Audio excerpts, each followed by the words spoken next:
हरे कृष्णा, राधे राधे। स्वागत है आप सभी का हमारे इस यूट्यूब चैनल राधे कृष्ण में। आज इस वीडियो में हम बात करेंगे कि सबसे बड़ी पूजा कौन सी होती है। आप थंबनेल में आपने पढ़ा होगा, क्योंकि बहुत बार लोग इस तरीके का सवाल करते हैं कि क्या हमें हवन करना चाहिए था या हमें भगवान की आरती करनी चाहिए, उससे ज़्यादा बड़ी पूजा है। या बहुत से लोग बताते हैं कर्म ही पूजा है, कर्म हम करेंगे और हम ज़्यादा ये पूजा मूर्ति पूजा में विश्वास नहीं रखते हैं। कुछ लोग बताते हैं शंकर भगवान जी के शिवलिंग में जल चढ़ाना, मंदिर जाना, मंदिर जाकर के पूजा करना, वो उससे ज़्यादा बड़ी पूजा तो कोई हो ही नहीं सकती। तो यहाँ पर हम सारी बातों को एक एक करके रखेंगे और फिर मैं आप लोगों का पूरा डाउट क्लियर कर दूँगा इस वीडियो को देखने के बाद। कभी किसी से ये नहीं पूछेंगे आपकी सबसे बड़ी पूजा कौन सी होती है। देखिए, सबसे पहली चीज़ तो ये समझ लीजिए कि हिंदू धर्म में, जो हमारा सनातन धर्म है, उसमें हर युग के मुताबिक पूजा को डिवाइड किया गया है। जैसे कि मान लीजिए सतयुग था, सतयुग में, त्रेता युग में बहुत बहुत सालों तक, हज़ारों लाखों सालों तक की जो ऋषि मुनि थे, जो रावण वगैरह थे, आप लोग को पता होगा, रावण ने एक पैर पे खड़े होकर के, प्रहलाद जी ने एक पैर के अंगूठे पर खड़े होकर के पूजा करी थी भगवान को प्रसन्न करने के लिए, भगवान को प्रकट करने के लिए। तो ये काम उन लोगों ने कई लाखों सालों तक किया था। अब होता क्या है कि इस तरीके की पूजा में तब तक भगवान प्रकट नहीं होंगे, तब तक आपका फोकस पूरी तरीके से लगेगा नहीं। लेकिन कलयुग में क्या होता है कि कलयुग में हम, ये जो युग है हमारा जिसमें हम लोग बैठे हुए हैं अभी, उसमें ये मान्यता है जो इंसान होगा उसकी बुद्धि को फोकस करने की क्षमता बहुत ज़्यादा कम हो जाएगी। और ये बात है भी आजकल के ज़माने में। आज आप देखिए, इंसान को अपना दवाई तो याद नहीं रहती है, भगवान को कहाँ से प्रकट करेगा। इंसान छोटी छोटी चीज़ें भूल जाता है, मैं खुद भूल जाता हूँ, बहुत लोग बोलते होंगे, आप लोग सुन रहे हैं इस वीडियो का, आप में से बहुत सी चीज़ों का ध्यान नहीं रहता होगा। एक सवाल शायद मैथमेटिक्स का ना हो पाए हम लोगों से, हम लोग भगवान प्रकट करने की बात तो खैर बहुत दूर, उसमें तो बहुत एनर्जी चाहिए। तो फोकस करने की क्षमता कलयुग में हमारी ख़त्म हो चुकी। तो हवन करना ये कोई गलत बात नहीं है।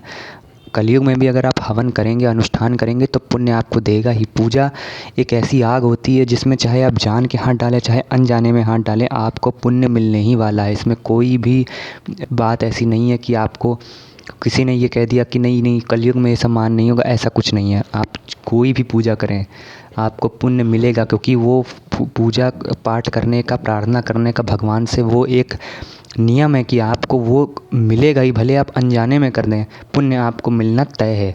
तो अब यहाँ पर कलयुग में तो आप इतना ज़्यादा फोकस तो इंसान कर नहीं सकता है। तो कलयुग में क्या करेगा इंसान? तो कलयुग में इंसान, इतने लोगों के पास ऑप्शन है, जैसे कि आप घर में अपने भगवान रखे हुए हैं, बहुत से लोग घर में अपने आरती करते हैं, भगवान को भोग लगाते हैं, वो भी पूजा है, वो भी सर्वोपरि पूजा है, वो भी मान्य है।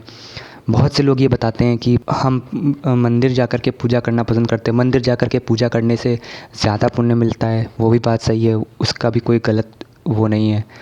तो पूजा तो आप कोई भी कर सकते हैं, लेकिन इन सारी पूजाओं में सबसे बड़ी जो पूजा है वो है भगवान का नाम लेना। कलयुग में जो सबसे बड़ी पूजा होती है वो होती है भगवान का नाम लेना। अब इसके ऊपर पहले से ही मैंने एक वीडियो बना दिया है कि भगवान का नाम कैसे लेना चाहिए, क्या इसकी विधि है, सारी विधियाँ, सारी प्रोसेस पूरी जितनी भी है, कौन सा मंत्र जपा जाता है, इसके बारे में मैंने आपके पहले से ही एक वीडियो, डिटेल्ड वीडियो, उसको देखने के बाद कोई वीडियो देखने की ज़रूरत नहीं है, किसी से पूछना नहीं पड़ेगा आपको दोबारा, उसको देख लीजिएगा, सारे डाउट क्लियर हो जाएंगे आपके। तो सबसे बड़ी पूजा यही होती है, भगवान का नाम लेना।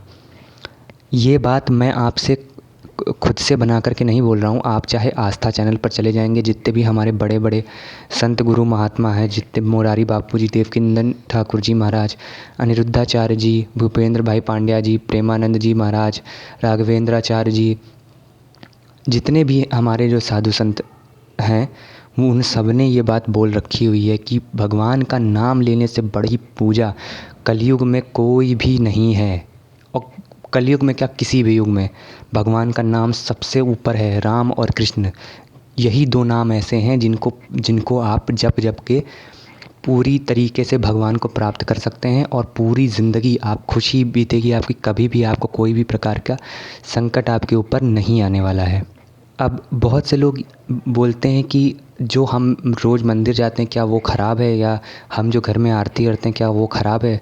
तो मैं पूरी तरीके से बोलूँगा कि नहीं, बिल्कुल भी नहीं। आप जो भी कर रहे हैं वो अच्छा कर रहे हैं, लेकिन मैंने आपसे ये बताया कि जो सबसे लोवेस्ट एनर्जी जिसमें आपकी कंज्यूम होगी, जो सबसे कम जिसमें मेहनत आपकी लगेगी, वो यही है कि भगवान का नाम लेना। अगर आप जैसे मान लीजिए आप नौकरी करते हैं, बहुत देर तक आपको घर के बाहर रहना पड़ता है, तो आप भाई इतनी ज़्यादा तो आरती या मंदिर तो जा नहीं पाएंगे, या भाई मंदिर आप बहुत हफ्ते में एक बार चले गए, ये सारी चीज़ों के बारे में मैंने आपको उसी वीडियो में बता दिया है कि बिज़ी अगर आपका शेड्यूल बिज़ी है, अगर आप व्यस्त जीवन में भगवान की पूजा कैसे करें और कौन सी पूजा आपको कैसे करनी चाहिए, तो वो आपको मैंने इसे बता दिया है। लेकिन जो ये वाला जो वीडियो था, उसमें मेरा एक लाइन में यही उत्तर है आप लोगों के लिए कि सबसे बड़ी जो पूजा है वो भगवान का नाम लेना है, और सबसे आसान भी है और सबसे ज़्यादा जिसमें पुण्य मिलेगा। बाकी का अगर आप हनुमान चालीसा पढ़ते हैं, मंदिर रोज़ जा रहे हैं, तो बहुत अच्छी काम कर रहे हैं, आप मोर देन इनफ़ कर रहे हैं। आप मोर देन इनफ़ कर रहे हैं कि जितने की ज़रूरत है आप उससे भी ज़्यादा कर रहे हैं आप, और ये आपको लॉन्ग टर्म में बहुत ज़्यादा बेनिफिट देगा। ऐसा कुछ भी नहीं है। अगर आप मान लीजिए पीपल के पेड़ के पास में दिया रखने जाते हैं, या मान लीजिए मंदिर जाते हैं, रोज़ शाम को मंगलवार को मंदिर जाते हैं, हनुमान जी के यहाँ हनुमान चालीसा पढ़ते हैं, घर में आपके रेगुलर आरती हो रही है, भगवान को भोग लगता है, भगवान प्रॉपरली आपके घर में है, सिंहासन है उनका, रोज़ पूजा होती है, इससे अच्छा घर तो कोई हो ही नहीं सकता।